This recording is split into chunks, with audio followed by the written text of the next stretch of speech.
Good morning, world. Yes, good morning to you all. And welcome back to yet another fun-filled episode here with us on the Early Morning Sports Talk podcast as we embark upon what will be another great episode this morning. And so, yes, world, we thank you all for chopping it up with us, and we thank you in advance for a time that will be had. And as we say every week, and so, yes, world, we are back like a shark attack, back like we left some, back like we ain't got no clothes on our back. And for the world is a better place in the moment when the early morning sports talk podcast is taking place. And that could be now or that could be whenever you take a look at our videos. We'll get into where you can find us on our platforms. So thank you for tuning in with us this morning as we converse about the latest sports topics that have taken place from this past week and will be upcoming this week. It is always a blast to have you all tune in and participate with us every weekend. As a reminder that every week we always like to begin our podcast by reminding our audience that the Early Morning Sports Talk podcast can be found on Facebook via our two Facebook pages, the Early Morning Sports Talk podcast community page, as well as additionally on our Early Morning Sports Talk podcast Facebook page. And what you can do if you want to find us is just simply go to Facebook and type in the Early Morning Sports Talk podcast. It's spelled exactly how it sounds, the Early Morning Sports Talk podcast. You can also find us on Instagram at EMSTP underscore. Again, on IG at EMSTP underscore. YouTube, Apple Podcasts, and Spotify as the Early Morning Sports Talk podcast, as well as our own Facebook pages via Brandon Price, Jamar Goodman, and Jones, as well as our guests for that weekend.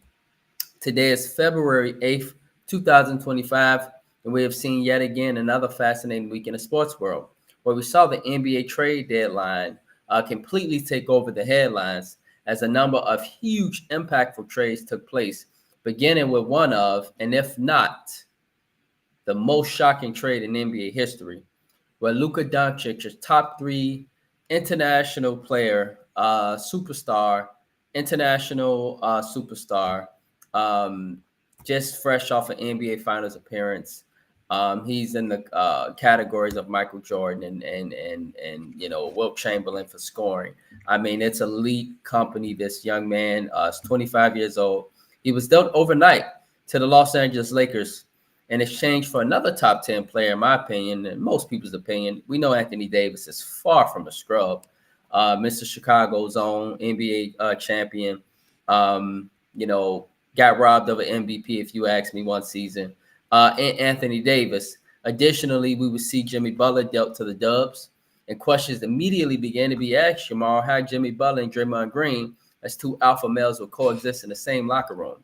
Additionally, Media Week would happen as the Kansas City Chiefs and the Philadelphia Eagles will get ready to square off tomorrow evening for Super Bowl 59 in New Orleans, Louisiana. And we know it's a lot of storylines that's coming around that. And so with that being said, introducing our brother from another mother and my partner here on the Early Morning Sports Talk podcast, my brother, Mr. Jamar Goodman. Good morning, bro. Man, I'm good. It's Super Bowl weekend, man. I'm ready. I'm ready, bro. Yes. I see you. And so, with that being said, bro, let's do what we always do and let's get into it. And so, we got the Super Bowl happening.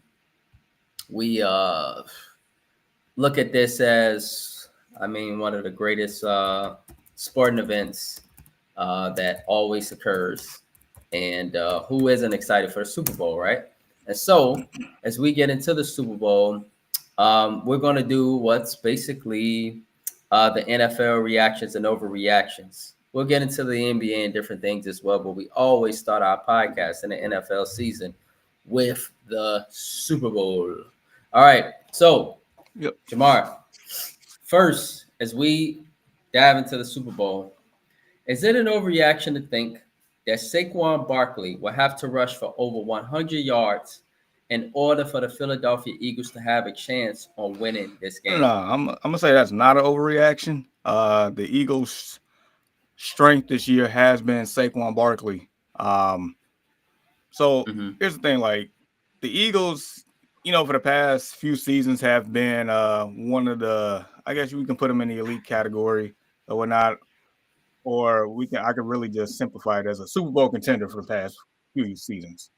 But we know Saquon Barkley has taken this team to a whole nother level this year, and it's not even close. And with him, running the ball and giving them the home run play, it seems like at least once a game, and taking pressure off of Jalen Hurts and Nick Sirianni and that whole offense and Kellen, the key for the Eagles is for Saquon to do Saquon-like things. So, yeah, that's not overreaction.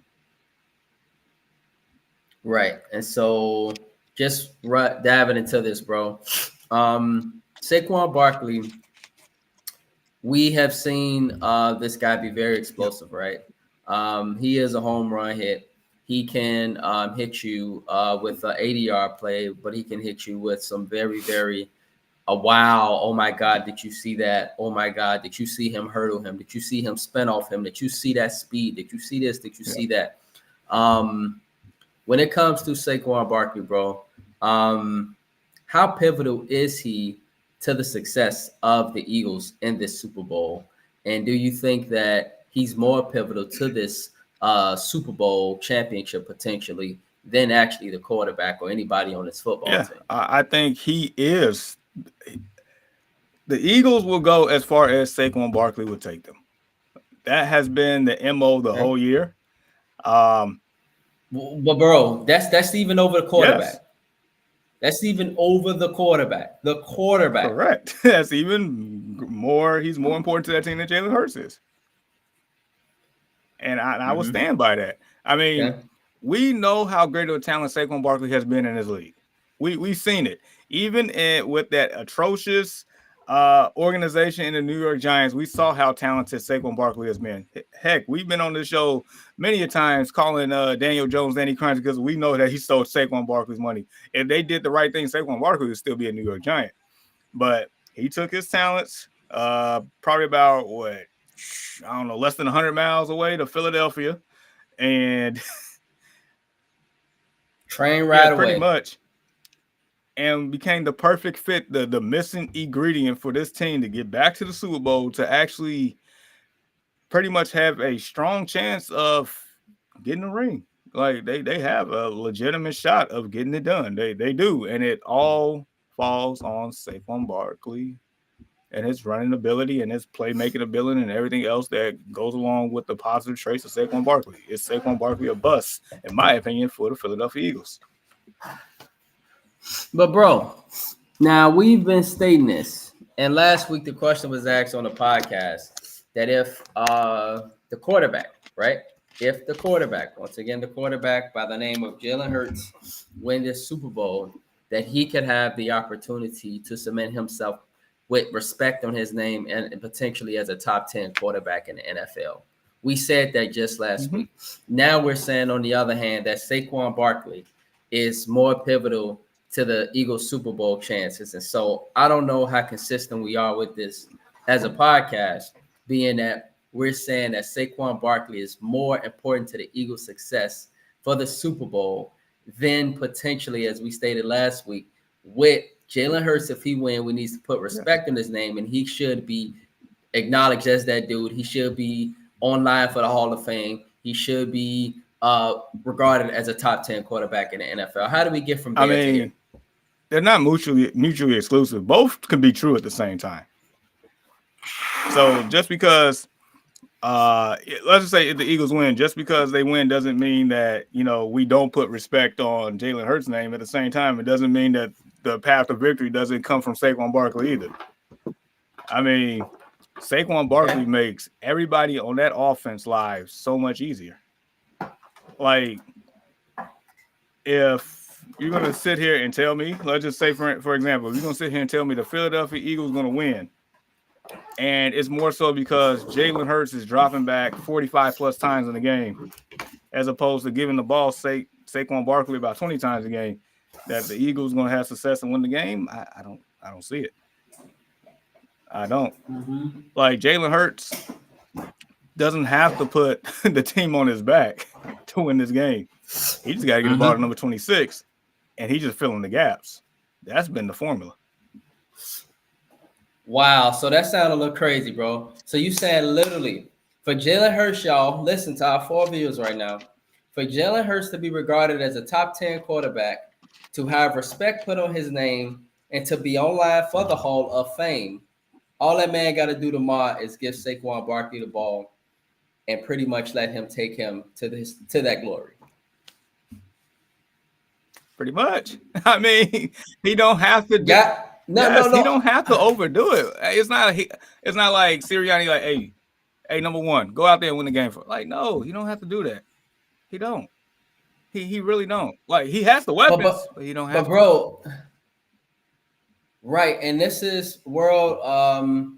We not a huge podcast, but I swear, like, I feel like people watch us, Loki. I feel like there be some people that own these big networks that watch us, Jamar, and they take our analysis because this is our original content. Everything's original here in the Early Morning Sports Talk podcast. Just two young men using their brains, and what we say, I love it, Jamar. It's factual, bro. Barkley, good morning, Jake. Barkley needs over 20 touches. Yes, because in other words, we're saying that in order for this man to get his glory, to be regarded as a Hall of Fame quarterback, to be regarded as respect. Now, we can't sit here and disrespect Jalen Hurts as not being this or not being that. If this man were to get this Super Bowl championship tomorrow night. And additionally, we need to start regarding him as a top 10 quarterback because it always saying about the arm talent or about, ooh, look at that throw he can make. Ooh, look at this. Sometimes it's just about a guy that can win a football game. Sometimes it's just about a guy that can galvanize a team. Sometimes it's just about a guy that can get enough done to win the game. And then when the moment arises, then he go out and if you need to put up a lot of buckets, Jamar, as we say, touchdowns, whatever you want to call it, points, then he'll do that. Patrick Mahomes has actually been doing that for the last couple of years, low-key. And so this is factual. Good morning, Jake. I got to do my tags as well shortly. And so, Jamar, let us continue, bro. Secondly, is it an overreaction to think that Jalen Hurts will have to feed Devontae Smith? We know about A.J. Brown, bro. We know about him. We know about Saquon Barkley. But is it an overreaction to think that Jalen Hurts will have to feed Devontae Smith in this football game as Steve Spagnuolo will find a way to take away A.J. Brown and even to a certain extent Dallas Goedert? I mean, okay, so I would answer it like this. Like the formula to success is Saquon Barkley. Yes. And I mentioned in between the gaps that you got to fill, Jalen Hurts have to make the plays. I guess I would say more so with the arm than the legs. He don't necessarily have to, but I mean, everybody loves a tush push in the end zone every once in a while. But anyway, there's going to be moments where he's going to have to find Devontae Smith on third down. I mean, Devontae Smith is a sensational talent. I mean, he is a former Heisman Trophy winner. I mean, I believe he's an exceptional route runner. I wouldn't call him like top 5 in that category, but he's up there. He's high on that list, in my opinion. He's dynamic. So it's going to be points in time to where, yes, Devontae Smith is going to have to get fed the ball in crucial moments, not like all the time, but, it's probably going to be maybe about, 2 or 3 times in that game where Devontae Smith is going to have a golden opportunity to come up with a huge play. So yeah, in that way, I guess it's not overreaction, but it's not like one of those to where we need to like target the man like 10 times. Like it don't have to be that way for the Eagles. Right. But it's crazy, man, because Devontae Smith was the reason why I lost my bet a few weeks ago, and I'm still sad about it, Jamar. But it was also Saquon Barkley, too, because Saquon Barkley got took out of the game early. Yeah. But that was a good thing, right? I mean, he obviously was dominating. They took the man out the game early. That's a good thing. And so, Devontae Smith, important, right? But he's not as important as Saquon Barkley. He's not as important as Jalen Hurts managing the game and doing what he has to do. Okay. All right. Additionally, third, is it an overreaction, bro, to think that Nick Sirianni, head coach of the Philadelphia Eagles, has a great chance to also change his narrative, Jamar. Because think about it. You was on record a couple weeks ago.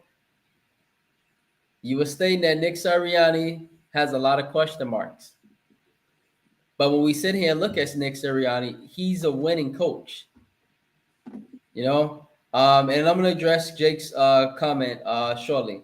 But Nick Sirianni, he's been a winning coach, Jamar. When we sit here and think about it, right? You know, I think since he's been with the team, they've had none but playoff berths. But does he? Because it feel like it's just not you, though, Jamar. I feel like it's networks. I feel like it's people that I know, random people that have all questioned Nick Sirianni, even though this man has. But my first question, bro, is why are they questioning Nick Sirianni? Why? Even though this man wins, he's not. He's not. He's not. Mr. Matt Eberflus. He's not. Like he wins. Yeah. You know? Well, for one, Eberflus is one of one. I don't think anybody in the world. I don't think anybody could be another Matt Eberflus. I mean, yes, he gets to the playoffs. But I'll put it to you like this. You know, if we didn't have, questions about him, then if that's the case, they probably wouldn't have, let go Doug Peterson, and he actually brought them a Super Bowl. So it's like if Doug Peterson wasn't good enough, even though they just won a Super Bowl and he was out like not too long after that, then it's like, why shouldn't Nick Sirianni be on the hot seat? I mean, he hasn't won yet, and I feel like he has a more talented roster now, all the way around. So it's like, so you saying this man should? Are you saying he still should be on the hot seat? A little bit. Not as hot as it was probably a month ago. I give you that, but it's like, really, bro? I mean, heck, I was on the record. No. Just a couple of years ago, I was on the record saying, different sport, Budenholzer for the Bucks. Remember when they won the NBA championship? I was saying that he probably still get fired because he didn't make any adjustments. As far as Sirianni is like more, I'm guessing it was like, what value do you bring? That I think that's the biggest question mark, not only for me but for anybody else that's questioning. Is like he don't call plays.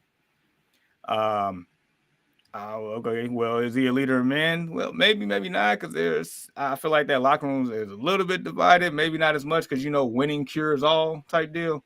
You don't really hear any rumblings if they're winning. Now, let's just say they went on a bad losing streak. Like, how big of a blow would that be? It's like with Eberflus. Like, the Bears was winning all of a sudden, and all of a sudden a Hail Mary comes out, and then we lose 10 straight. And look how quickly that locker room changes after some adversity. So it's like, that is the team actually went through some adversity, like how bad would it be? So it's just more so what I guess on surface, what do you bring? Maybe he does bring some actual value that we don't know about, but it's just saying like going from Doug Peterson to Nick Sirianni. Okay, well, at least Doug won. Nick, I mean, we traded for AJ Brown, drafted Devontae Smith. We signed Dallas Goedert to extension. By the way, we got Saquon Barkley, and then we just drafted the whole Georgia Bulldogs defense for 2 straight years. We amped, and then we just got like some great rookie corners in the draft. Like, so what are we doing? So it's just more so like you got all of this talent, put it together. I mean, he got them there, and then the last thing I'll say, like, the controversy of Saquon Barkley and the rushing record being, sketched in the record books forever, having that chance. He took him out. He didn't give him the opportunity. He's like, okay, if you're going to do that, then you're going to have to win it. Otherwise, you could at least let him get the record if he ain't going to win the Super Bowl. Just little things like that. We might be nitpicking here, but it's a lot of pressure playing in that Eagles, being the leader of the Eagles team these days. So yeah, that's why I said that. Right, and so we're on the record saying, well, not me, but you, because I totally disagree with you, Jamar, and you are my good friend, but I think you're nuts. I really do. I think you lost your mind. I think you've maybe not had enough orange juice this morning. Maybe you didn't have your cereal that you eat. I don't know what it is, Jamar. I didn't get my yogurt in, so that can be part of it. it could very well be a part of it, because for me, I understand, bro, that Nick Sirianni, he is questionable, but when I sit here and look at him as an overall head coach, I'm not going to sit here and disrespect Jalen Hurts and say that he's not that guy, right? He is a great quarterback. He's an okay quarterback. He's in between that margin, guys.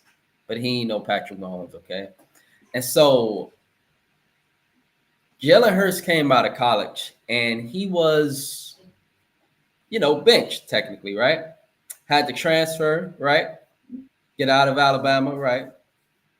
Go to Oklahoma, right? Learn under a great head coach. Go to the NFL, rejuvenate his career. But coming in, we were not thinking that Jalen Hurts was going to be that dude. We did not think that he would be in 5 straight years in the playoffs, guys. We did not think that he would have MVP caliber seasons, which he has had one. We did not think that he would go to the Super Bowl and go back-to-back with Patrick Mahomes a couple years ago, and literally the great Patrick Mahomes had to literally do what he did. You telling me, Jamar, as my brother, you telling me that Nick Sirianni didn't have nothing to do with that, bro? You telling me he had nothing to do with that? Really? Seriously? Really? Come on, bro. Come on. Like, so this should be a moment where Nick Sirianni needs to get his credit, bro. He's 48-20 as a head coach. I'm not going to sit here and say that the NFC East is the weakest division. But, it's been a division where there's been volatility, right? But one of the most consistent things in this division has been the Eagles. And their consistency has been there since Nick Sirianni has been there. Great head coaches, additionally, bro, they find a way to make a great bond with their quarterback. But go ahead. All right. So yeah, when they went to the Super Bowl that year, and granted, Jalen Hurts outplayed Patrick Mahomes in that Super Bowl. He did. Didn't get it done. Mm-hmm. But the following year, they did regress. They regressed that following year. Mm-hmm. They started off strong, if I'm not mistaken. Then they lost 6 or 7 straight or something of the sort. And they lost in Tampa wild card. And then prior to that, they went into the playoffs on a losing streak, if I'm not mistaken. So, it was everybody knew they was gonna get whooped by the Bucs. Yeah, everybody. We in Baker we trust last year, and that's what happened. Right. And Sirianni was pretty much like that. Just look at the whole big picture. Season before, they went to the Super Bowl. Jalen Hurts outplays Patrick Mahomes. That controversial defensive holding call, and Butker kissed the game-winning field goal. That was the end of that season. The next season, they lose to the Bucs on that nasty losing streak. If I'm not mistaken, I think it was 6 in a row, or something of the sort, close to it. Mm-hmm. Sirianni was probably about this close to getting fired. Just think about that. So once again, you pretty much a couple plays away from winning the Super Bowl to the following year getting ready to get fired. That should not happen to hardly anybody. So this is true. So it's why? There's a reason for him to almost getting fired, because he was literally about to get fired. And they pretty much gave him an ultimatum, look, you got to either you get rid of your coaching staff altogether or you gone. Mm-hmm. So that's telling within itself. So, of course, GM, I forgot his name, Howie or Howard, whatever his name is. Howard Schultz. Sign Saquon Barkley. The rest of this season is history. I mean, of course, the draft, the corners, and just filling in the gaps and things like that. So So I guess there may be the leash. I'm assuming. I guess it's a safe assumption the leash is a little longer right now. But it's like, what happens if that same scenario happens next year, right? You go on this losing streak, you barely make the playoffs, you get blown out in the first. Like at that point, like is it? But Jamar, bro, Nick Sirianni is in his 4th season. You know that, right? He's in his 4th season with the Eagles. Okay. Let's keep that in mind, right?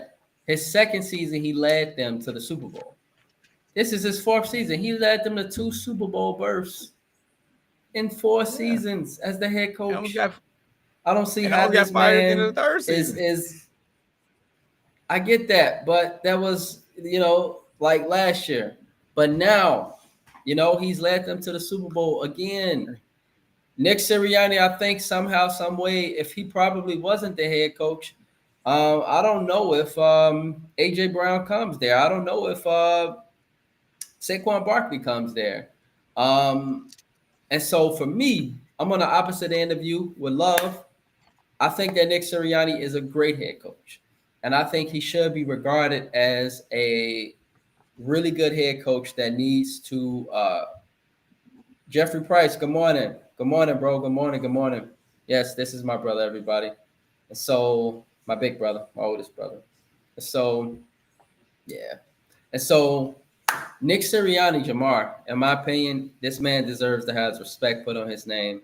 And if he goes out and he wins a Super Bowl, it really should change the narrative for Nick Sirianni, because I don't see how a man gets scrutinized when he's led you to 4 straight playoff berths.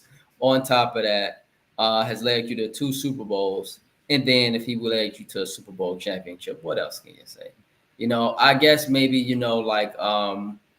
doesn't give you all the flash. Oh my God, look at the fast play. Look at the running around the field like Lamar Jackson. Look at the explosive play like Tyreek Hill. Oh, look at the throw like Patrick Mahomes. Did you see that? Oh my God. He doesn't give you that. Look at that catch to Justin Jefferson. But one thing that is legit about Nick Sirianni is he wins. And so we talk about Patrick Mahomes. We talk about different things in that nature. How about the adjustments that Nick Sirianni makes, Jamar? Perhaps he makes great adjustments during games, and maybe he should start getting credit for that type of stuff. Maybe he should start getting credit for picking the right defensive coordinators, the right offensive coordinators. Maybe he should get credit for building a roster. Just a thought. So one thing I will agree with you on, and this will be my last rebuttal to all this. One thing we will agree on, if he wins the Super Bowl, I think the narrative does change for him. For the better, by default. I give you that. Now, when you said the last thing I'll point out is a rebuttal for real. When you said maybe he gets credit for picking the right coordinators. So that's just more so coming, like I was telling Tiana when we was on here Wednesday night. Yes. And like how AK pretty much, finally gets rid of Levine, gets his own draft pick back. And I told her, like, you do not get credit for cleaning up the mess that you made. And so in regards to him picking the right coordinators, yeah, I mean, all right, you cleaned up the mess that you made from the prior year, because there ain't no way that Matt Patricia should be calling your defense. So, I mean, he definitely upgraded with Kellen Moore and Vic Fangio, like, by far. That was definitely an upgrade from what he had the previous year. Absolutely. 2 great coordinators, aren't they? 2 great coordinators. They are. And so, and Kellen Moore is probably going to be the head coach of the New Orleans Saints when the Super Bowl is done. So, congrats to him. But yeah, I mean, you don't get credit for the mess that you made. That's in my opinion. But we do agree, if he wins, narrative change. It will change. That's for sure. Absolutely, bro. Absolutely. And so I hope that Jamar was persuaded this morning to our viewers that Nick Sirianni deserves to have some credit put on his name, because Nick Sirianni has led the Eagles to 4 straight playoff berths in his 4 seasons, 2 Super Bowl appearances. What more can you ask for? And so, with that being said, Jamar, additionally, wanted to ask you, bro, this is the last thing. Uh, is it an overreaction to think that Kendrick Lamar's Super Bowl halftime performance will be a great ending of a wonderful week for this black man music artist? Keep in mind, bro, that he swept 5 Grammys. Yes, 5 Grammys. And I feel really bad for Drake, man. Drake has just disappeared. Where is he now? I don't know.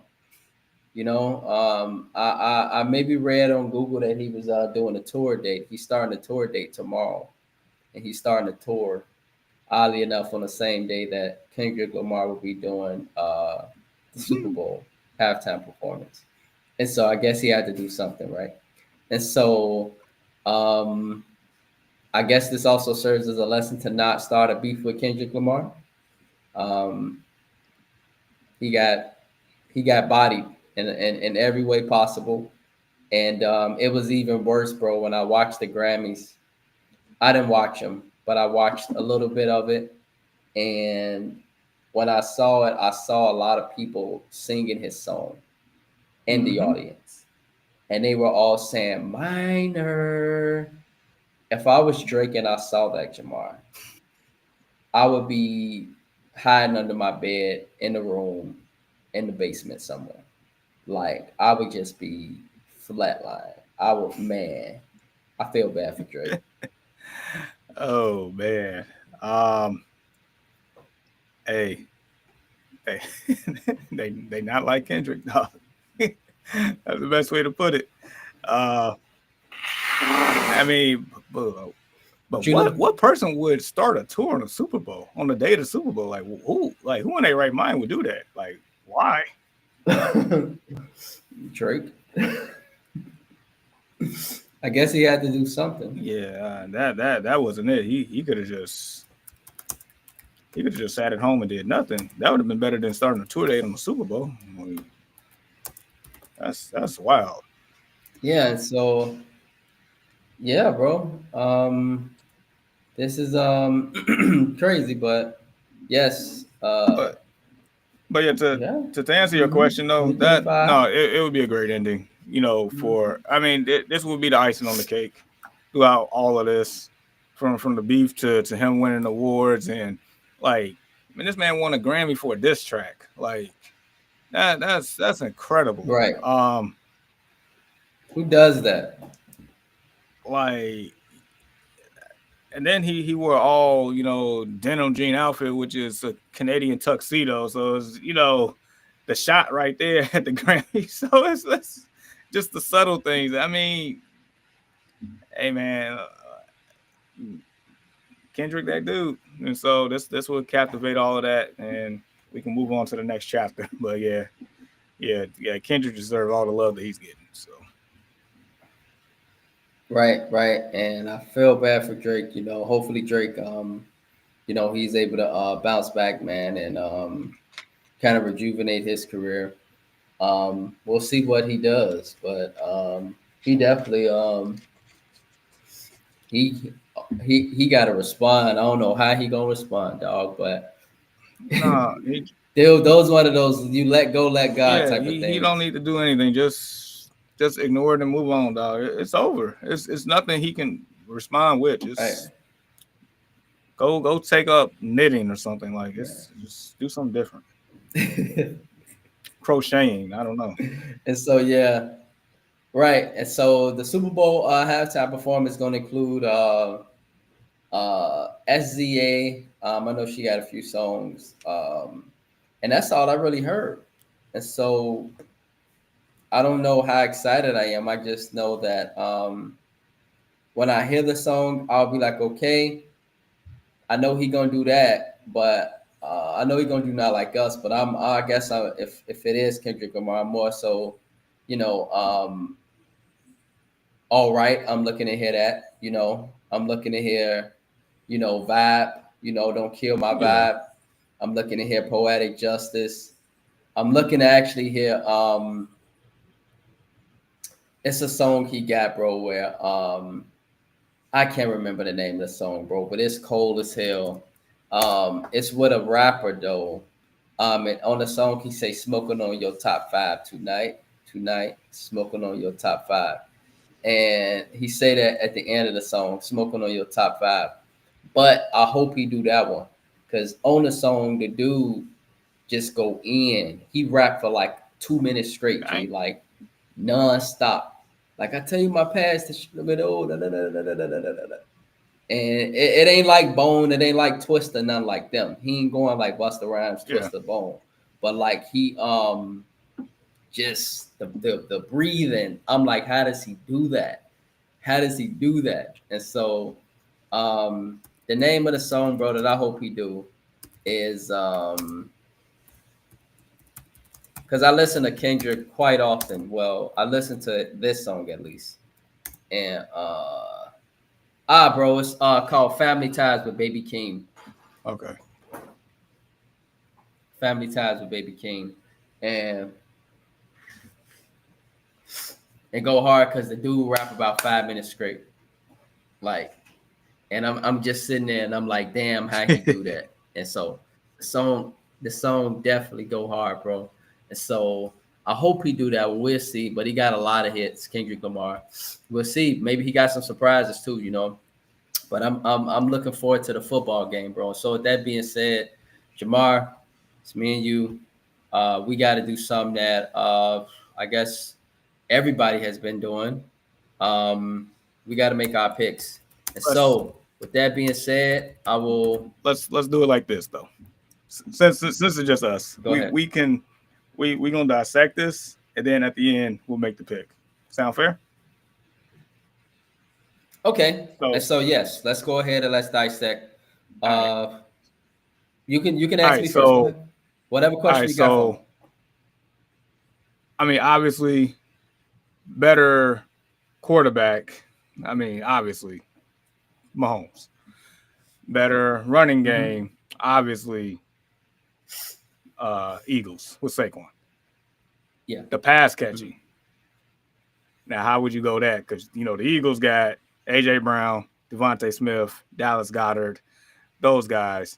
Chiefs got Travis Kelce, DeAndre Hopkins, Xavier Worthy, Hollywood Brown, those guys. Who gets the edge? Shit, excuse my French. But when, you know, now people must have, I think a lot of people forgot, DeAndre Hopkins is a dog. DeAndre Hopkins was a top 5 receiver just 2 seasons ago. For a good stretch. DeAndre Hopkins, perennial Pro Bowler. He just was one of those super talented guys. And he stated to his team when he went to the Super Bowl, you heard him in his interview.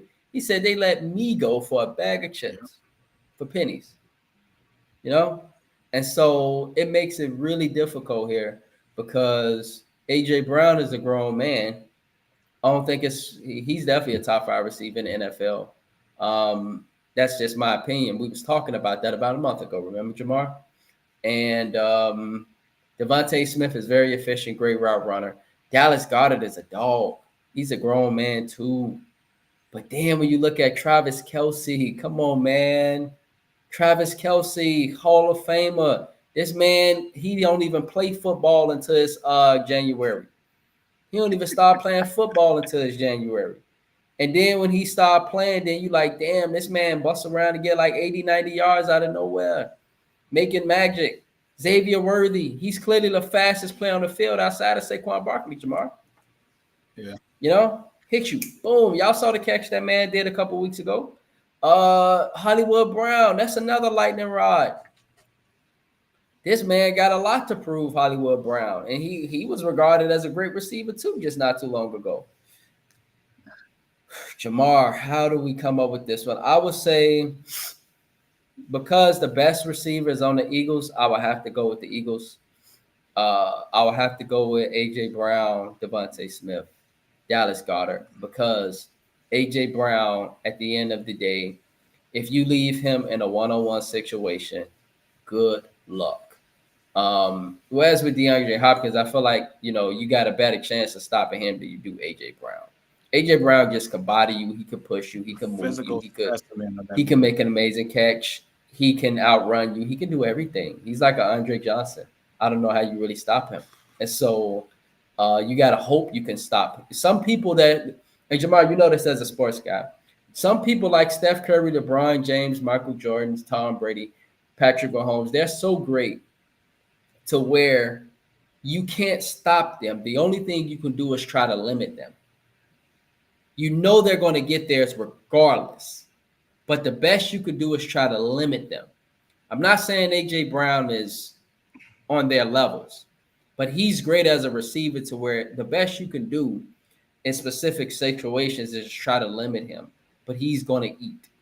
He's going to eat on any receiver, especially if he's one-on-one. Especially. Just too big, too strong, too, you know? And so for me, I got the Eagles in that one, but that was hard. I get it. So, all right, so quarterback, Chiefs, running back, Eagles, pass catchers, Eagles, offensive line, I'm going Eagles. They got the better line. Defensive line.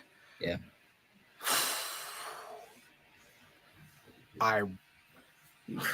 It's because you got on the Eagles, you Jamar, you got Jalen Carter, you got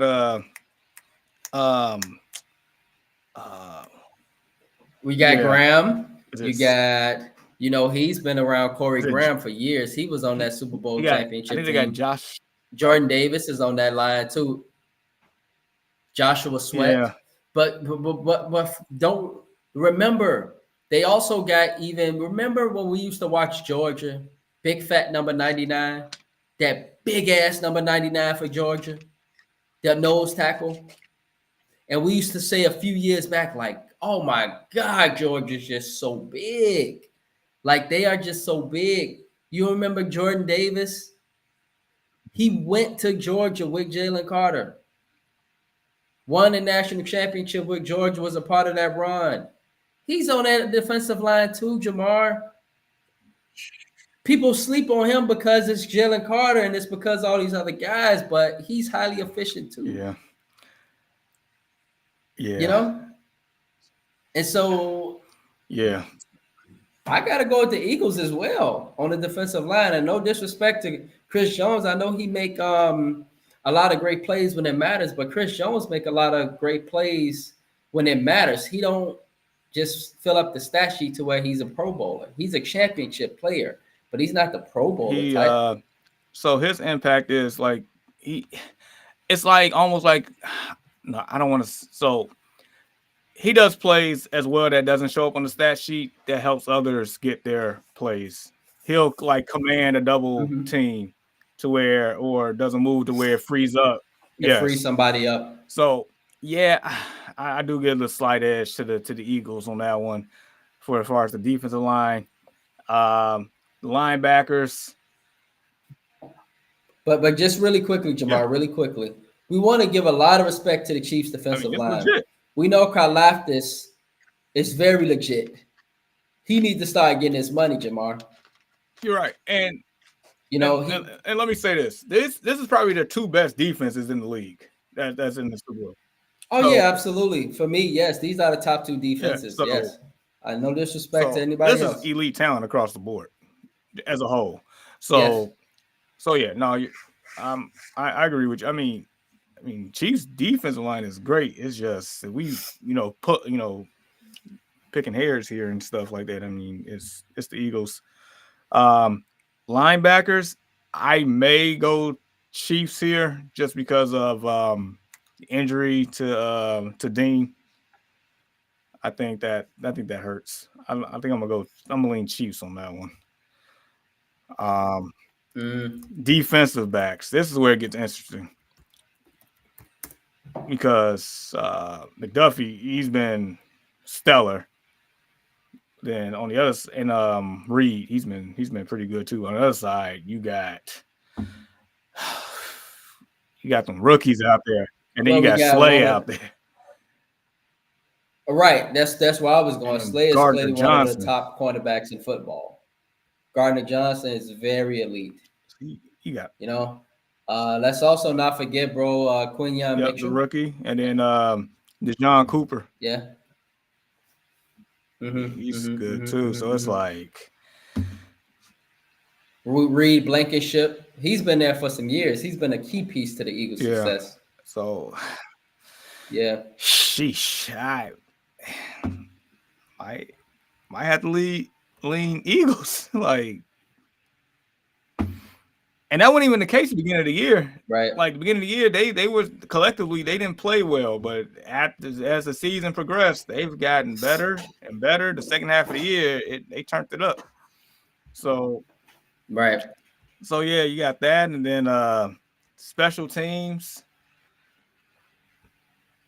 But Jamar, can I really quickly go through Yeah. something really quickly? So yeah, bro. Milton Williams, left defensive end, Okay. quiet. But Jordan Davis has been a nose tackle. Remember, number 99 from Georgia, the real big kid. Well, we would look at him and we would say, God damn, Georgia's big. He is with the Eagles too. And he's a starter alongside Jalen Carter. Left inside Zach Bond, bro is having like one of the greatest seasons for a linebacker, low key. Oren Burks, Josh Sweat, like you mentioned, Nolan Smith as well, great. And Darius Slay, one of the top cornerbacks in football, team captain. Reem Blankenship, he has been there and he's been crucial to that success for years. And then also Chauncey Gardner-Johnson. And so I just want to highlight that really quickly, bro. And just point out that the defensive line that we named for the Eagles, that's about 4 Pro Bowlers right there. Just want to point that out. I appreciate that. I mean, overall, Eagles got given the edge. They got a pretty. They got a pretty good we're giving team. the defensive side. We're giving the edge to the Eagles on that. Special. But I just want to say really quickly as well, though, before you get to special teams, shout out to Mighty Mouse number 32, the linebacker for the Chiefs that's been there for a couple years. Can you give me his name, bro? Number 32 for the Chiefs. He is the most undersized middle linebacker I've ever seen. Nick Bolton. He is Nick Bolton. Highly efficient, man. Highly efficient. You know, like it reminded me of some Bill Belichick type stuff. You put a safety out there, linebacker, basically. And he not big. You see, he not like super huge like Brian Urlacher, Jamar. But that man be making plays. And remember, he was one of the biggest reasons why they won that Super Bowl a couple years back against the Eagles, because he picked off your boy, Jalen Hurts, ran that back. That did happen. I forgot about that. Yeah. Man. All right. So special teams.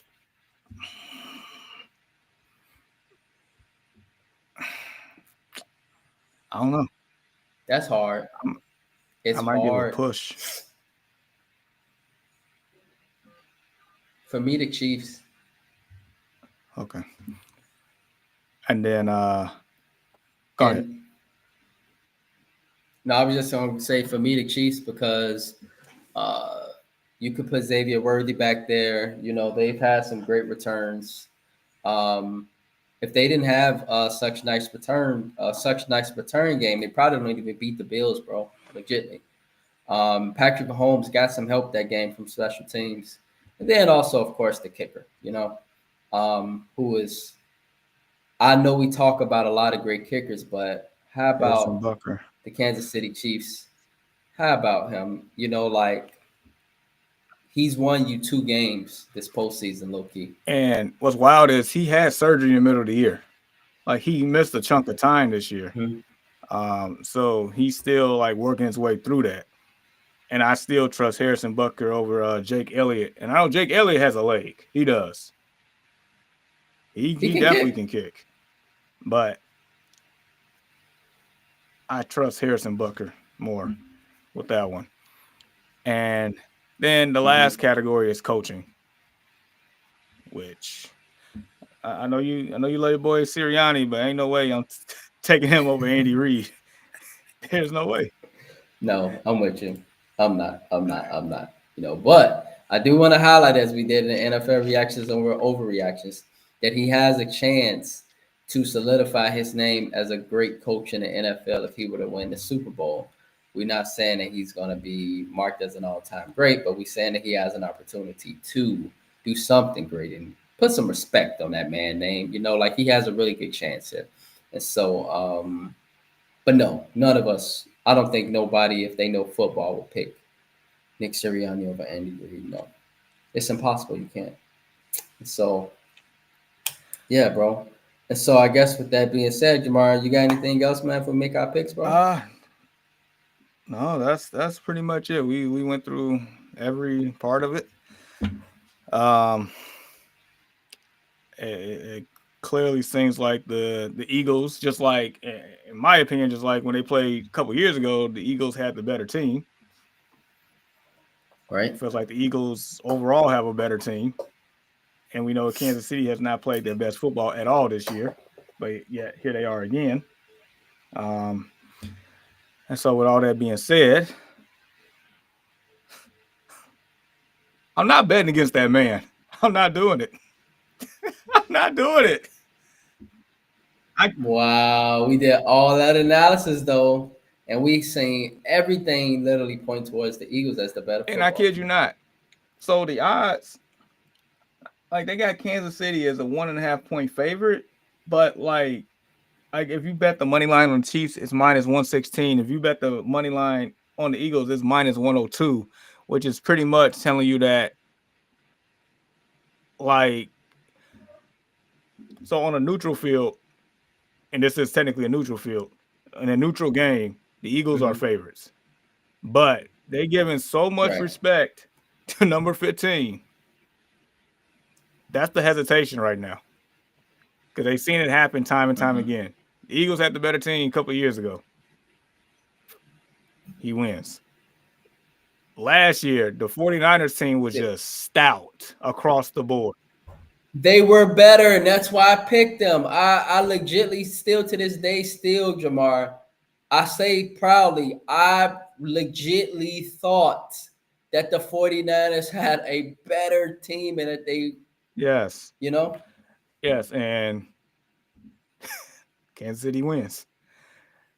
And it's and the only game that, you know, Kansas City got destroyed in was when Patrick Mahomes was running for his life because he didn't have an offensive line. But dude, like it's just like going against Tom Brady. Like at one point, do you like just give up and give in? Like I kid you not. We talk about the greatness of the Chiefs, and I know we have one person on here that points to the refs, and there's plenty of other people that does that, and I get it. Like I ain't gonna sit here and say that they didn't have a couple calls that didn't go in their favor this year. They did. But I ain't gonna sit here and say that other teams, you know, had that outcome too, or other teams had the ability to win the game and they didn't. That's one of those to where the game shouldn't be decided. If you're gonna beat them, you have to beat them. Don't in any game, do not let the refs, you know, dictate the outcome of a game. If you're gonna beat your opponent, beat your opponent. Don't let it be a close game. Because at that point, Kansas City is looking for you to make a mistake.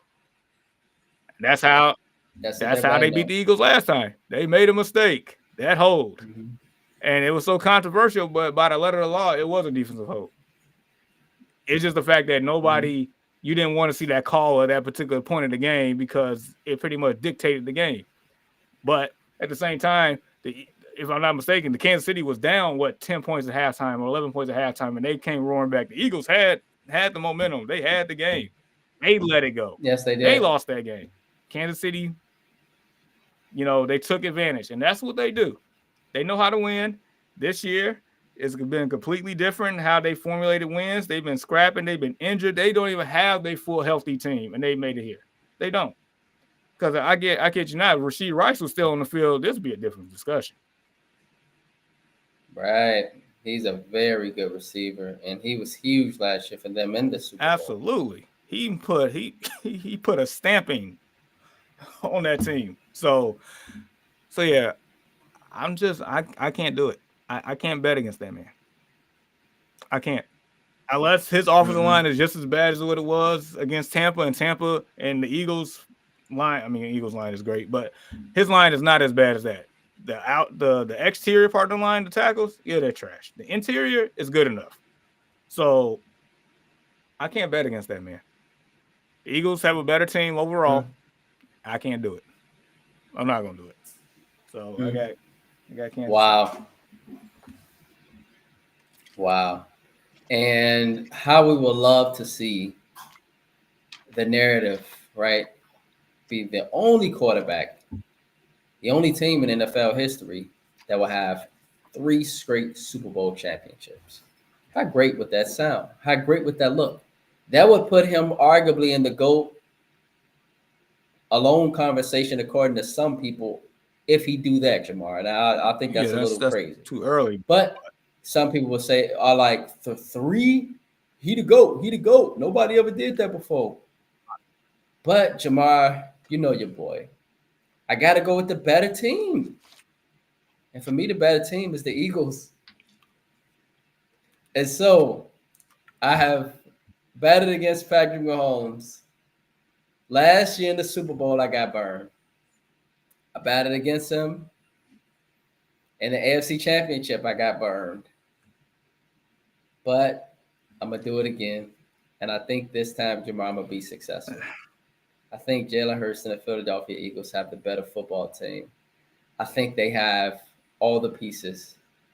I think Patrick Mahomes will be running for his life. I think the Eagles' defensive line, the Jordan Davises, the Jalen Carters, they're going to be moving refrigerators if they got to. But he going to be on ice, Jamar. I think it's going to be I think the Eagles they're gonna put the brakes on. I respect it.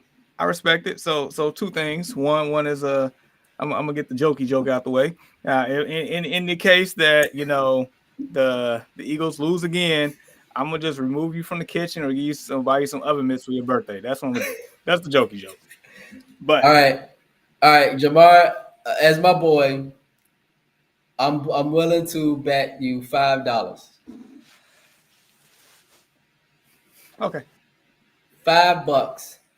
Okay, that the Eagles, and if not, I'll PayPal you. But we'll get it. I think the Eagles. We'll work that out. I think the Eagles, bro. This is their chance. This is their opportunity.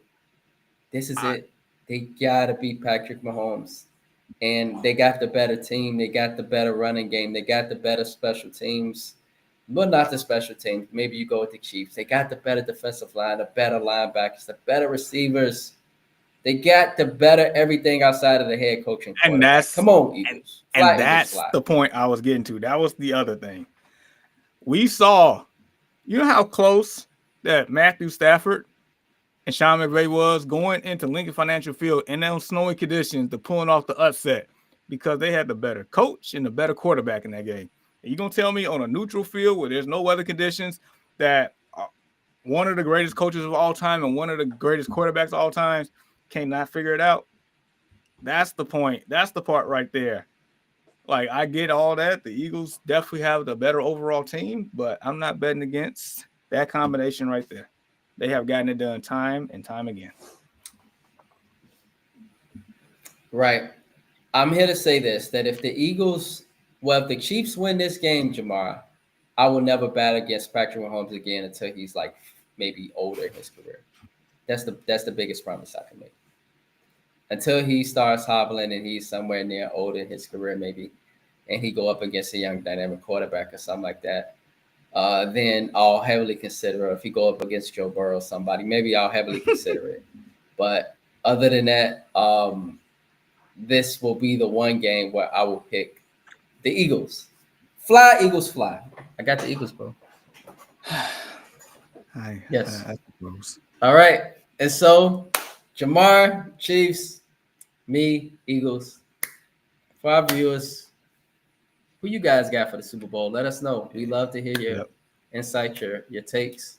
Let us know who y'all got for the Super Bowl. You go with the great Patrick Mahomes, or as we just analyzed, do you go with the better team? I got the Eagles. Jamar got the best quarterback, best coach. Chiefs, I don't blame him. All right.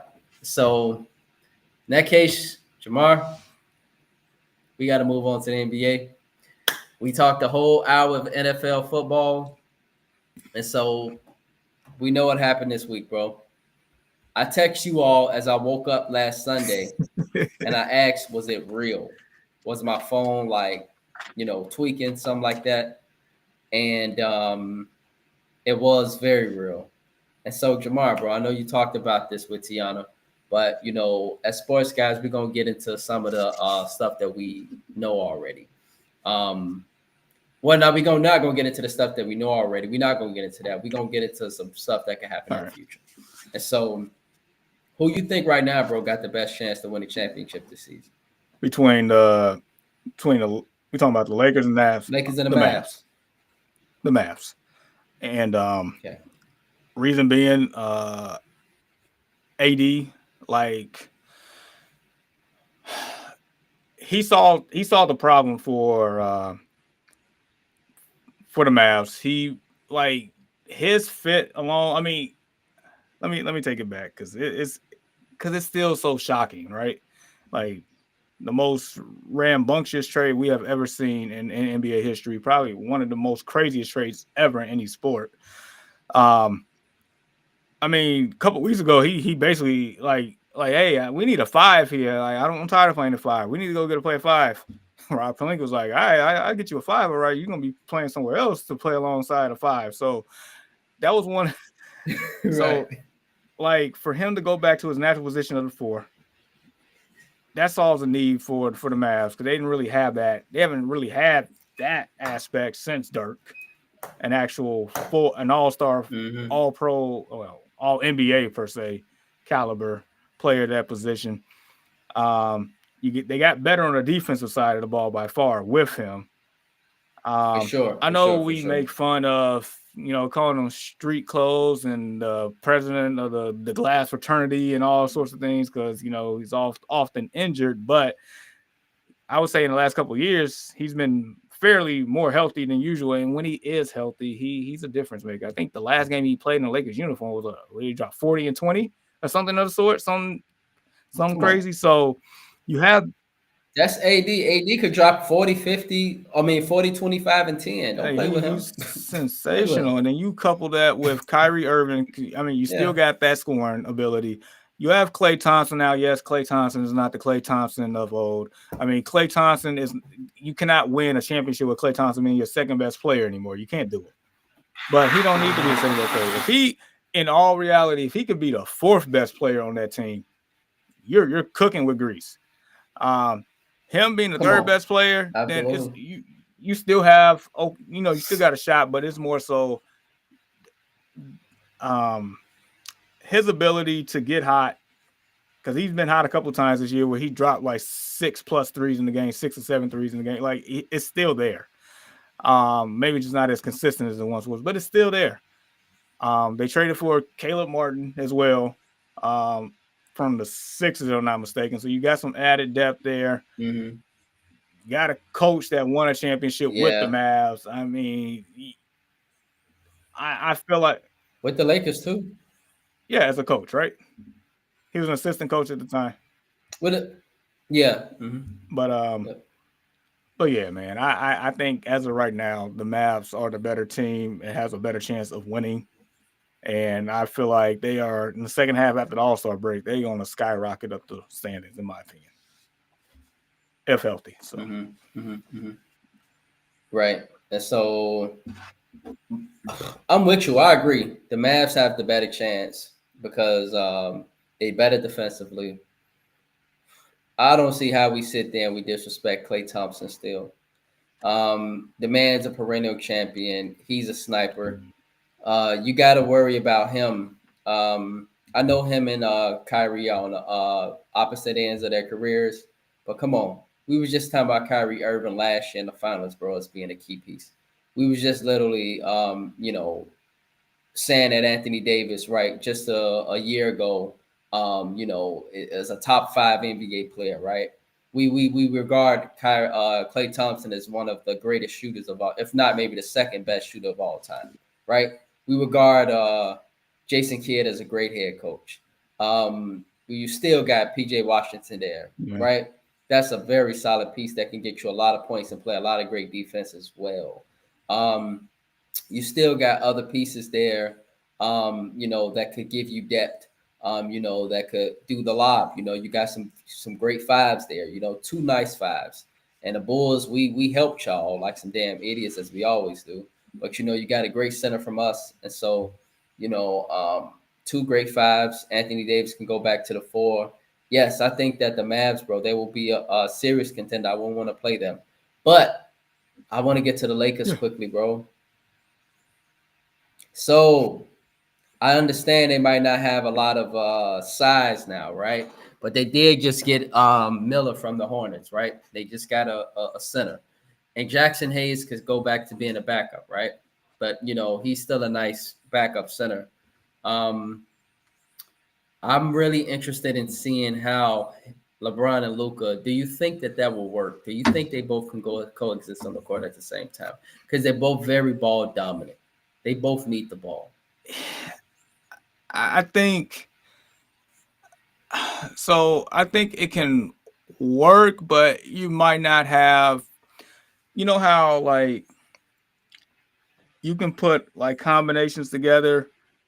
I mean, it can work, but it may not like be optimized. You may not reach the peak, the ceiling that you really want to hit just based on the pieces that you have there. Like it can work because they are great players. They're all-time great players. So you always have a chance in that regard. But it's not even, my problem is not even on the offensive side of the ball. It's the defensive side of the ball. Like, granted, the guy they got is Mark Williams from the Hornets, who averaged 16 to 10, high-energy player, young guy, plenty of potential, and he's a lob threat. That's what Luka likes. He likes, coughing up the lane. Like, either I'm going to lay it in or I'm going to throw the lob. Same thing that James Harden used to do all the time. So, dude, you have – I'm being funny, but I'm being serious this time. You have 3 cones on defense now, all on the perimeter. Like, LeBron's not that defensive player anymore. He's just not. He don't even play defense. And you know who's worse? Luka. Luka don't play any darn defense either. He don't even run back. He'll look frustrated and go talk to a ref before he go run back. He got 2 of them. He got 2 of them. And then Austin Reeves, he ain't no better either out there on defense. So you got 2.5 to 3 cones on defense that any opposing offense is going to take advantage of. Like, I was just watching highlight. They had a whole highlight reel of Luka's defense in NBA Finals last year. A whole highlight reel, about a good 2 minutes of him getting exposed between Jason Tatum. Like, no, it's my turn against Luka. And then Jaylen Brown's like, no, it's my turn against Luka. And then Derek White's like, listen, guys, I want some fun too, so I'm going to go at Luka. And then Al Horford's like, hey, I may be big. I'm going to go get my turn against Luka. Like, they just taking turns with the man. And pick and roll and isolation. Right. It's just a quick blow by. And you have 3 of these players. That's the part for me.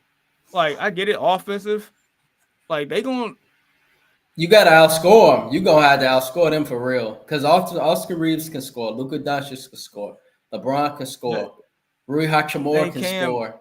They're going to put up some points. But the problem is, like, what happens if 2 of them have an off night? Then you're screwed. No, you're not. Because they can't. Because Rui Hachimura is very reliable. I'm just saying, like, for a 7-game series. Those are very, very maybe for a night, guys. But I'm talking about for a 7-game series. Like, they can't stop anybody. They cannot. So they go to, like. So, let me ask you this. Do you think that Mark Williams, another 16 and 10 guy, do you think that potentially he could help the defensive? To a certain degree, but not. I can see if you had 1, maybe 2 guys that's just a defensive liability. You got 3 in the starting lineup. 3. Who is the starting point guard in this case now? Because Luka or LeBron is right. And so Luka LeBron is point guard now. Rui is at the 3. Probably the 4. He's at the 4 now, right? I guess however you want to do it, because So they're gonna be small ball lineup, for real. I'm assuming is Luka, LeBron, Rui, Mark Williams, and Austin Reeves. That's what I'm assuming that's your lineup. Right, because you don't start Gabe Vincent. You don't start him. That's another liability too. You throw him out there on defense. Right. But this is the crazy thing, Jamar. I wouldn't want to play the Mavericks or the Lakers in the playoffs. If I'm Oklahoma City, if I'm Memphis, or if I'm Houston, I'll say this much: I don't want to play them. The one team I know that's gonna give anybody some go is OKC. They gonna. I would say like okay. I don't think OKC. Memphis and Houston can be gat, bro. Memphis and me and Tiana agree. Like I feel like they're more frauds than anything. Houston, I'm actually more sold on Houston than I am Memphis, just because of the coaching aspect, and they're gonna play hard each and every time. Amen Thompson is becoming a grown man, bro. Man, and they just full of youth and talent and just hard work. And then you got the Van Fleets of the world on the team, and Dylan Brooks, who just give you that edge, and they mesh well. There'll be a tough series, but I'm telling you, if I had them against the Lakers, I'm picking the Lakers. I would go. I'm half and half against them against Houston. If the Lakers played OKC wins. If the Lakers played Memphis, the Lakers probably beat Memphis. I don't like it. I think they beat Memphis, and I think they beat I'm Houston. Half and half on Houston. Maybe not OKC, but I think if they play Denver, I'm taking Denver all day and night. Right. Yeah, nobody ain't gonna stop joking. If they play Minnesota, I'm probably taking the Lakers. I'm taking the Lakers too. Minnesota, no disrespect to Julius Randle, but they're a different team. No, all disrespect to Julius Randle. He made that team worse. Will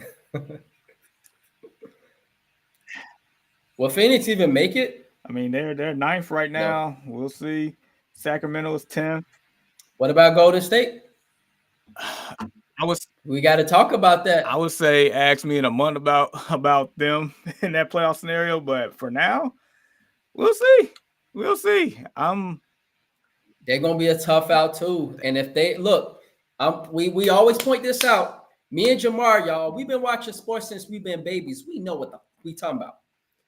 Literally, if you have the Lakers, Mavericks, and the Warriors at the bottom of the West, if all those little young teams at the top of the West, if I was them, Jamar, I'd be sweating, nervous as hell.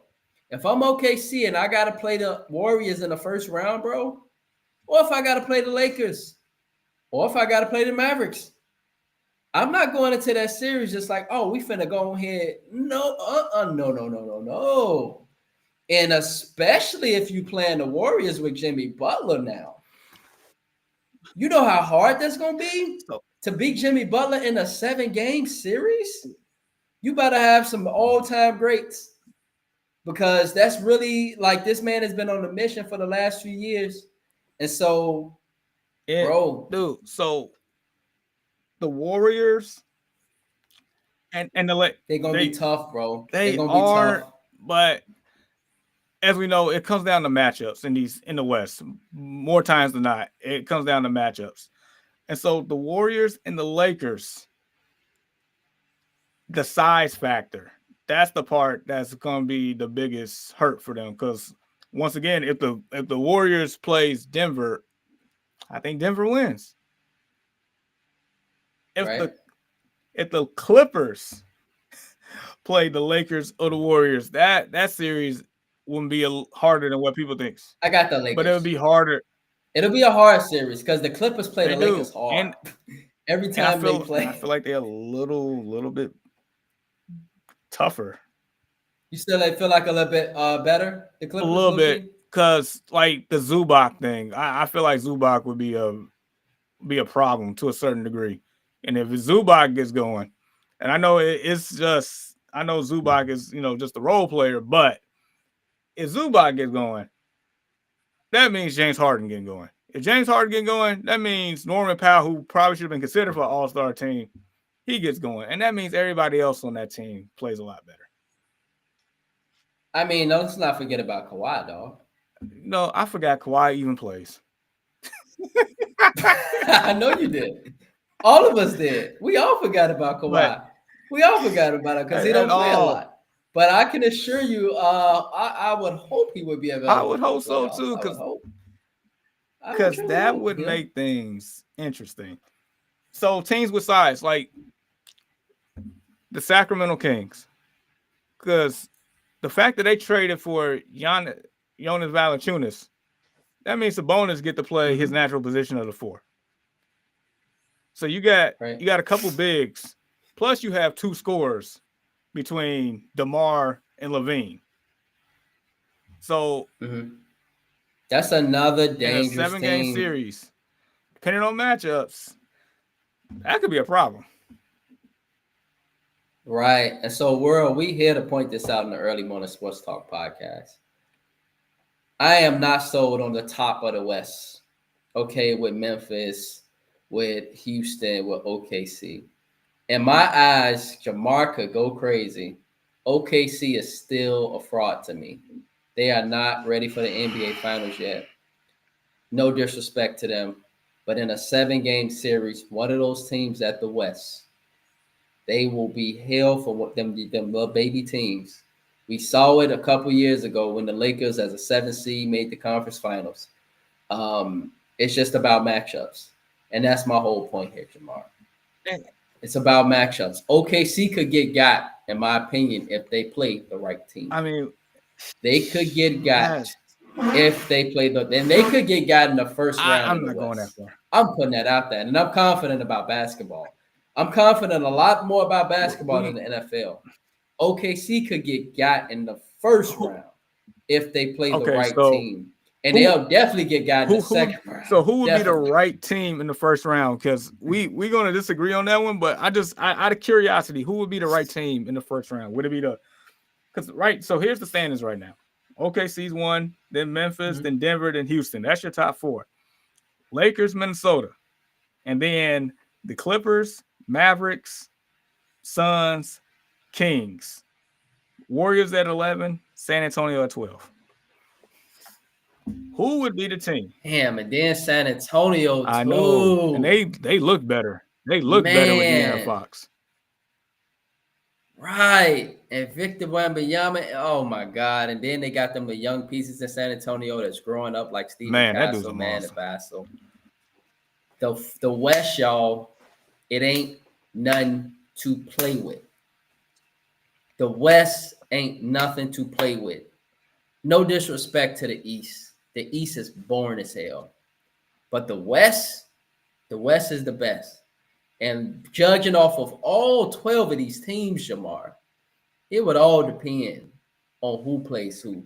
And so to answer your question, I don't really have a definitive answer. The only answer I have is it depends. It depends. It just depends. But for me, OKC, if they run up against a team, I could at least say this. If they run up against a team with some good height that can slow the game down, I think that presents a problem for them. And I really like Chet Holmgren. I think he's great, but he ain't got the beef yet. Yet. And you got Josh Hartenstein, but Josh Hartenstein, he ain't no all-star. He don't have to be. Like, he don't have to be, but I'm not gonna sit here and say that I trust Jalen Williams as being like that dude. No, I don't. A lot of that's gonna fall on Shea at the end of the day. And can he get it done against these teams in the West that's gonna continue to attack you and keep you under pressure The Warriors are going to keep you under consistent pressure, especially now with Jimmy Butler there. The Luka Doncic, come on, fucking Luka Doncic and LeBron James. Come on, man. And then let's not forget that Austin Reeves can score the ball and give you a good 25 a night. Rui can give you a good 20. Very solid. Come on. Mark Williams, a 16-10 guy you just brought. Come on. Then the Spurs, De'Aaron Fox, Victor Wembanyama, who will run the league soon. Okay, putting that out there. What can you do against Victor Wembanyama if he develops a jump shot? There will be no way you can stop him. Scientifically speaking, physically speaking, biographically speaking, geographically speaking, there will be no way you can stop him. Period.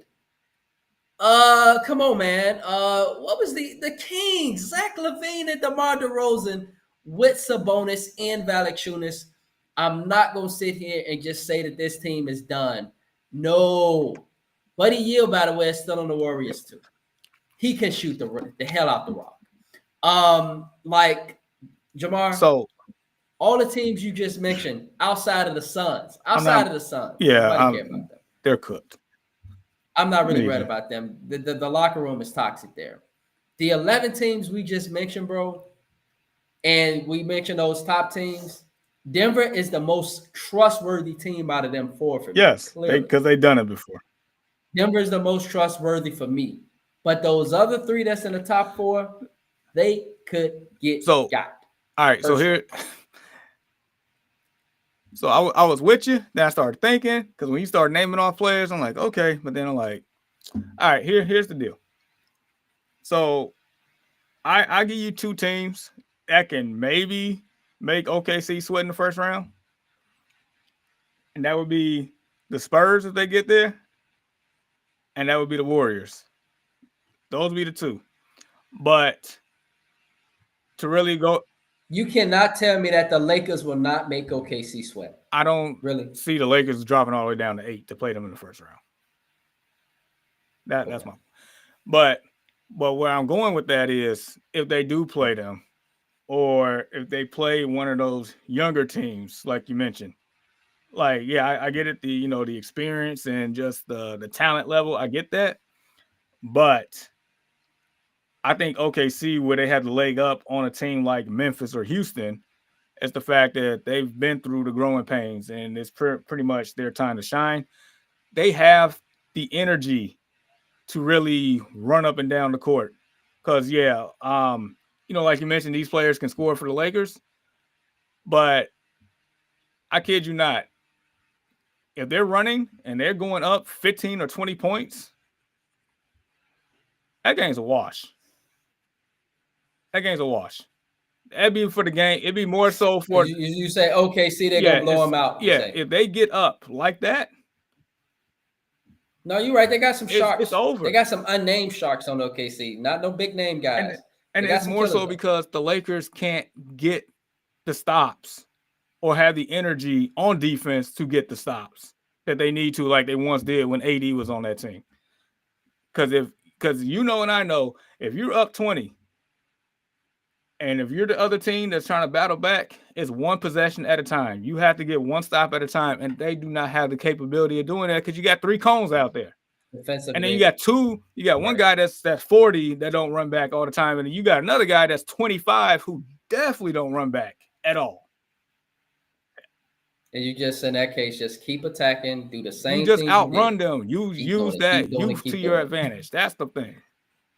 I trust OKC to do that a lot more than Memphis and Houston. I mean, those teams can still get got, but it's just the degree of difficulty for them veteran teams that's older to pull that off against OKC right now. I don't see it as much as I would see against Memphis and Houston. I think, they can get got, but not OKC because they on a mission. They've been deep playoff runs here. They went through growing pains. SGA is probably going to win MVP. But Jamar, that man's on a mission. Right. That's what's going to be the catalyst. Right. He's on a mission. And Chet don't have to play the 5 anymore. He's playing the 4. He ain't got to get down there with the Joker or anybody like that. Like, so it's different. And then if you go against the Lakers, you like Mark Williams versus Heidenstein and Chet Holmgren, he gonna get crushed. It ain't like he's an all-star center. He's an up-and-coming center. Like, what? Like, your game gonna be on full display. We hear about the things you do in Charlotte, but nobody watch Charlotte. If we watching Charlotte, it's for LaMelo Ball and nobody else. We ain't paying attention to you. So you telling me, though, SGA gonna be able to stick Luka? And is Luka gonna be able to guard SGA? That's a good point. Who gonna stick LeBron? Who gonna stay SGA? And them young. Who gonna stick Austin Reeves? Caruso.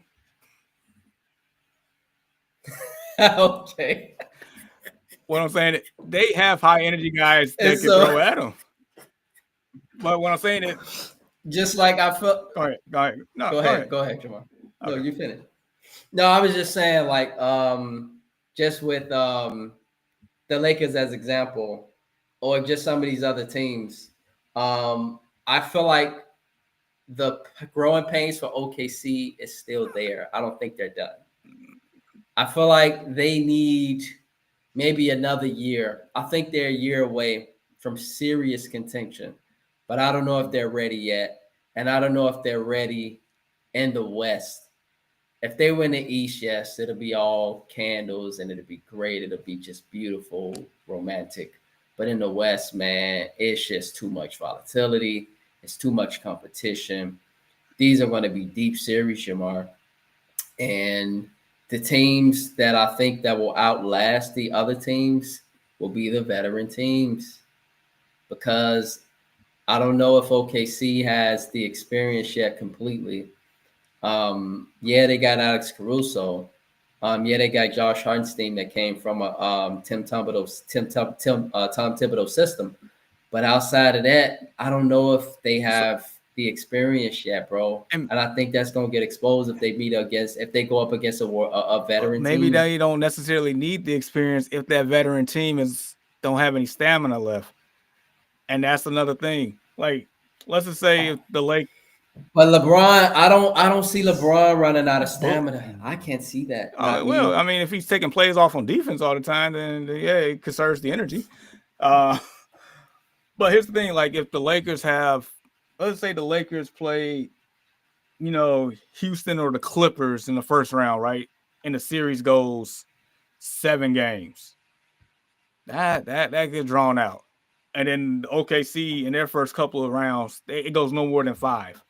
So a high energy team that's well rested against, a Lakers team or a Warriors team or one of the veteran teams that's going in these long series, like at some point that's gonna catch up with you. We saw Ant-Man like in the long series last year, and it caught up with him in the Western Conference Finals.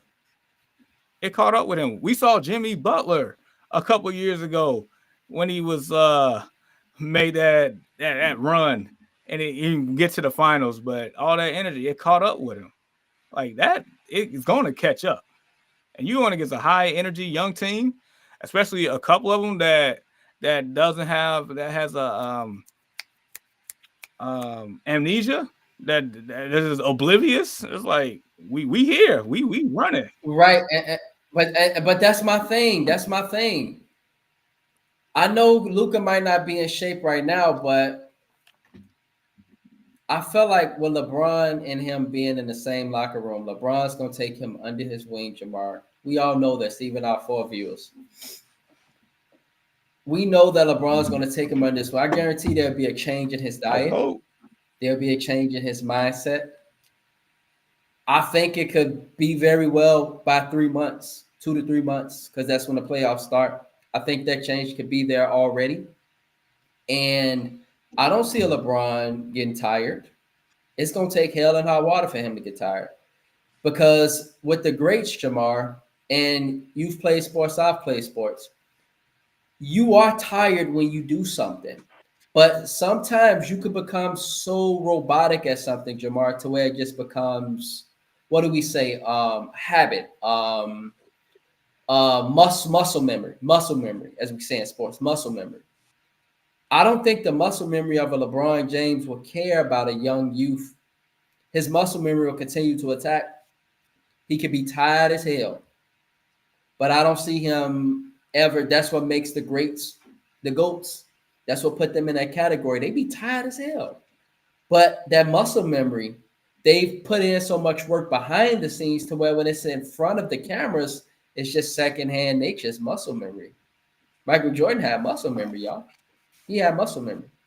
And it was just his body knew how to do that. It didn't matter about the moment because his body went through it already. And so for me, Jamar, and we got to go ahead and progress, I'll give you the final word. But I think, as stated, OKC, Houston, Memphis, they could get got early in the playoffs. I mean, I don't all the way disagree, but I would say OKC would be the one that would be the hardest to get got. They'll be the toughest. Right. Because you're going to have the MVP Absolutely. On your team. They already got a bad taste in their mouth for how they lost last year against the Mavericks in that second round and when in the epic series and the way they lost some of those games. The way they, added to their front court so Chet doesn't have to play the 5 anymore. Because that man's a unicorn. I know you asked me who's guarding, Luka and LeBron and Caruso. I mean, who the heck's guarding Chet Holmgren?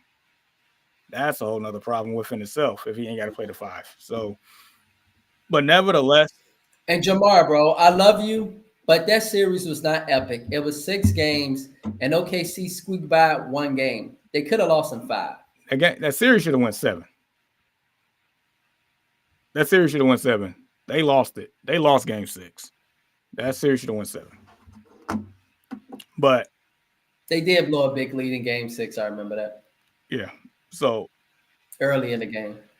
But to close it out on this topic, like you said, it's going to depend on matchups. And I can't wait to see how the rest of the season progresses and we actually get to the point to where we know who's playing who. And then at that point, we can probably make some real picks. So I'm excited. Absolutely. And so, world, as you guys can see, me and Jamar, we can talk about this all day long. Absolutely. And have a lot of legit evidence and point to what we think will happen. Truth is, we'll see what will happen. And again, Jamar, you got the Chiefs.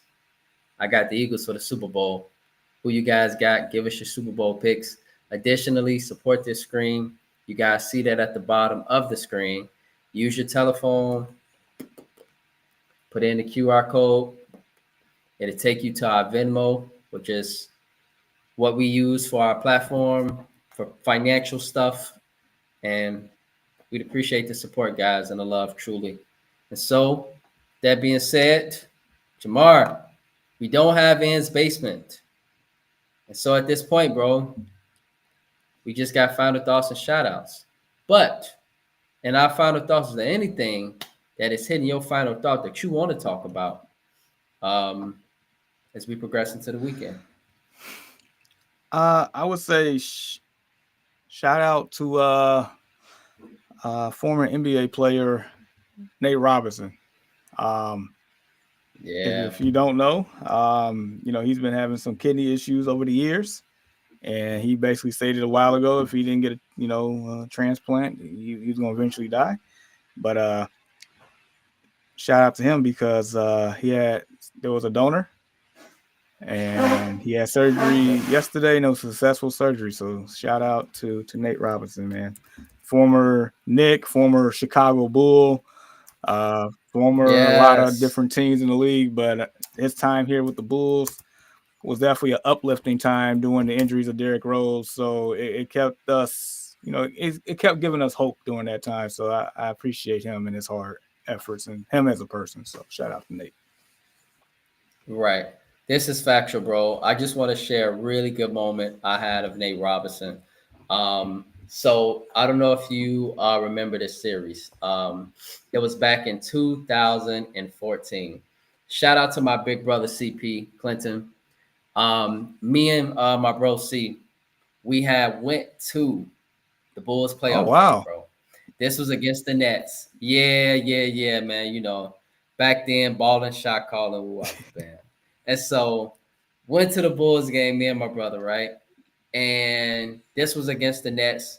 This was game 3, and it was the first game at the UC in the series. The Bulls had just took Bulls stole game 1. Nets got game 2. We came back game 3. Classic game, bro. Went into overtime. But literally within that whole second half, you know who was carrying us? It was Mighty Mouse. Mighty Mouse Nate Robinson went off. I'm talking about went off like an electric ball. I'm talking about threes all over the court, bro. And I'm talking about the stadium was so loud, Jamar. It was you needed headphones.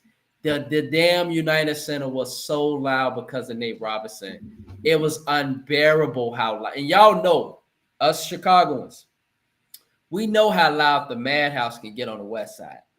That joint, Jamar, can get loud. And I'm talking about if we had a little measurement of measure a temperature of a stadium of how loud, bro, the stadium was so loud. But that was because of the energy that Nate Robinson brought. And so shout out to the energy for Nate Robinson because he's always been a man of energy, always had great energy, always brought life and energy to wherever he was, always. And now in order for him to have a life, somebody had to give him a kidney in order for his life to continue. And so I just want to point that out, bro, that, that's a beautiful story to hear that Nate Robinson received the kidney and that he is going to continue to have life and continue to have an opportunity to give life to others. I truly love and appreciate you pointing that out, man, because Nate Robinson, as a Bulls fan, gave us some incredible memories. And that NBA playoff series against the Nets, when we went to the second round and lost to the Heat, you remember that, Jamar? Went to the second round, we lost to it because we beat the Nets that series. We ended up beating the Nets in the first round, went to the second round, and that's the series where we didn't have a chance. But remember Big Nazir Muhammad? Remember he pushed LeBron on the floor that series? He pushed LeBron on the floor that series. We knew we'd have a chance, but that was like the best moment of the playoffs. And so he pushed LeBron because LeBron was trying to flop, do his little flopping stuff, go up the bam. And Nazir Muhammad got pissed off and just pushed him on the floor. But that was the year when Nate Robinson, man, went off and gave us some great memories. And so I definitely want to shout out Nate Robinson as well, Jamar. Thanks for posting that on the page. That has to be the most likes in Early Morning Sports Talk podcast history. They got at least 20-some likes. I don't know if you noticed, bro. That post got at least 20-some likes, and that had to have been the most like from one specific post. And so that's history, bro. So definitely appreciate that and definitely appreciate you pointing that out. Again, to our viewers, support this stream. We need and we would appreciate your love and support. To our viewers, that QR code, take your phone, use that QR code, it'll take you to Venmo. We have merchandise, clothing, hoodies. We got our boy Ian. We got models that are modeling the Early Morning Sports Talk podcast clothing. And the clothing is off the chain. You could wear hoodies. You could wear T-shirts. You could wear it anywhere you go. We got clothing and apparel. And so support us. We love all our viewers, and we appreciate the ability to talk sports with you guys as if it's a normal day in the barbershop anywhere. And so this is what we do. And so we appreciate and appreciate that love and support. And so with that being said, I just want to say, enjoy the Super Bowl tomorrow. Have a great weekend. And please know and understand, y'all, that with God, all things are possible. I'm not going to preach. I'm not going to give you a sermon. But remember that with God, all things are possible. Don't limit yourself. Always strive to be better. Always strive to be stronger. Always strive to be more intelligent. Always strive to be more smart. Always strive to be more cognizant of others. For God gives us blessings to bless others. Be a blessing to somebody besides yourself, but love you always. And so with that being said, on behalf of the Early Morning Sports Talk podcast, we would like to say thank you for tuning in with us this morning. Continue to chop it up with us and support our podcast on various platforms. And if you are and would love to talk sports with us on the Early Morning Sports Talk podcast, we are here and would love to do so with you. Your love and support is truly appreciated. We thank you all for tuning in. We hope you all have a blessed and wonderful weekend. Enjoy the sports. Enjoy the last weekend of NFL football. Peace.